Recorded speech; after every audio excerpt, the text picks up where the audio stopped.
As part of our mutual cooperation, we successfully organized the Business Opportunity Conference in Karachi and Lahore. We also conducted the second short diplomatic course, as mentioned by dear colleague Ambassador Mazlan, diplomatic course for ASEAN member states last month, in which 24 diplomats from ASEAN region participated. In a similar vein, this year, we conducted a 5-day course for the central bankers of ASEAN member states at the National Institute of Banking and Finance.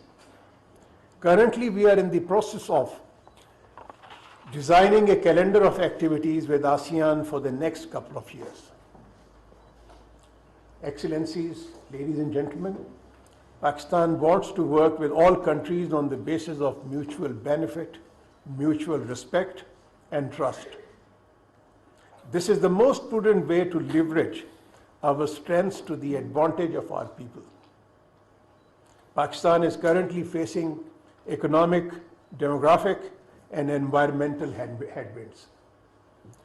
Our demography demands us to focus our energies and resources on creating jobs for our young population. At the same time, as one of the most climate change affected countries in the world, we look for meaningful cooperation amongst the countries of Global South. It is incumbent upon us to work towards the aspirations of our people and put Pakistan on the path of sustainable economic growth and development. It is a fact that for socio-economic development, peace and security is a fundamental requisite. Hence, Pakistan's foreign policy priority is for our neighborhood as well as our neighboring region to be conflict-free and development-focused. For this, we believe there is a need to avoid bloc politics and geopolitical constructs that do not align with the geographical, historical, and cultural realities of the distinct areas spanned by the Indian and Pacific Oceans. As a proponent of multilateralism, Pakistan believes that a recommitment to the fundamental principles of the UN Charter is the need of the hour.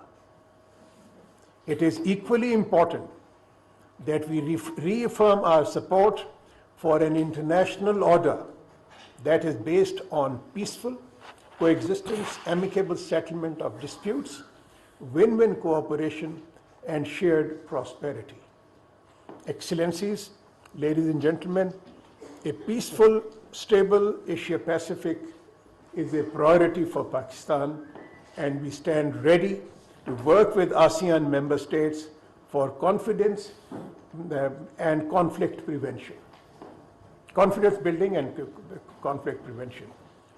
Our persistent aspirations for a full dialogue partnership underscores our continued commitment to relations with the ASEAN. Pakistan will remain a strong partner in all endeavor for peace, stability, and development of our region and beyond.